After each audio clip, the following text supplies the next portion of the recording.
Doctor شاہ جی بتائیے کہ ہمارے سسٹم میں ایسی کون سی خامیاں ہیں جو کہ آج ایک یوتھ کی مائنڈ میں یہ چیز نہیں آ رہی. ابھی بھی آپ کسی ینگسٹر سے بات کرو جو یونیورسٹی میں پڑھ رہا ہے, اس کے مائنڈ سیٹ اسی طرح کا بلڈ کیا جا رہا ہے کہ آپ نے جاب کرنی ہے, آپ نے یہاں سے نکلنا ہے, آپ نے مارکیٹ میں جانا ہے, وہاں سلیکشن ہوگی آپ کی, آپ جاب کریں گے.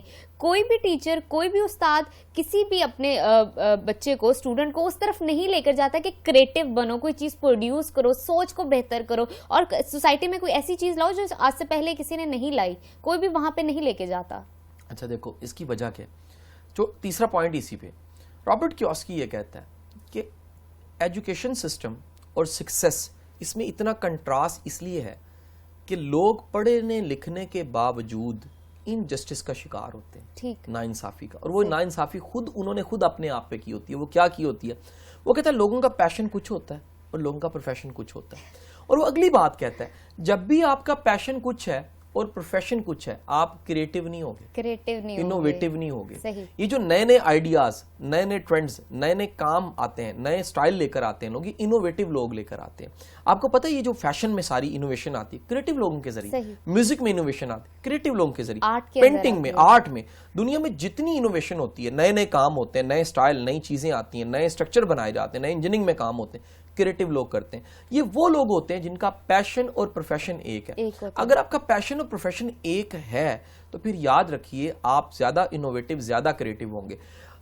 رابرٹ کیوسکی کہتا ہے کہ تعلیم کا نظام انوویشن والے کریٹیو لوگوں کو پیدا ہی نہیں کر رہا, وہ دولے شاہ کے چوہوں کو پیدا کر رہا ہے. محاورتاً کہہ رہا ہوں, جن کی آنکھوں پہ ٹوپی بندھی ہوئی ہے, جن کو پتہ ہی نہیں ہے کہ نئے کام نہیں کریں گے تو سروائیول نہیں ہوگا.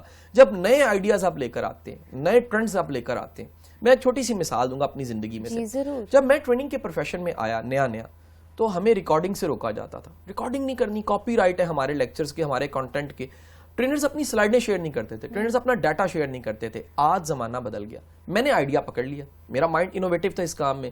میں نے کیا کیا, جب میں ٹرینر بنا تو میں نے اس کی ویڈیوز بنا کے فری میں نیٹ پہ ڈالنی شروع کر دی. یہ آئیڈیا اتنا کامیاب ہوا کہ آج پاکستان کے کونے کونے میں میری ویڈیوز دیکھی جاتی ہیں. مجھے as a entrepreneur, successful entrepreneur مانا جاتا ہے کہ انوویٹیو آئیڈیا کے ساتھ شاہ صاحب نے ایک نیا ٹرینڈ متعارف کروایا. اس وقت میرے انٹرنیٹ پہ 1700 ویڈیوز ہیں اور ان کا لاکھوں سبسکرائب ہے, کروڑوں ان کا ویور ہے, پر منتھ کروڑوں ان کا ویور ہمارے پاس آتا ہے. ہر جگہ سے فیڈ بیک آتی ہے, ینگسٹرز جو ان سے فائدہ اٹھا رہے ہیں. میں نے یوتھ کو ٹارگٹ کیا تھا لیکن ہر عمر کے لوگ اب مجھے جانتے ہیں. میں ٹریننگز میں جاتا ہوں, اداروں کو پڑھانے جاتا ہوں تو 80% لوگ ہاتھ کھڑا کر کے کہتے ہیں ہم آپ کو پہلے جانتے ہیں. اور وجہ کیا ہے؟ ایک انوویٹیو آئیڈیا. اگر نجف میرا یہ پیشن پروفیشن ایک نہ ہوتا تو یہ انوویٹیو آئیڈیا بھی میرے پاس نہ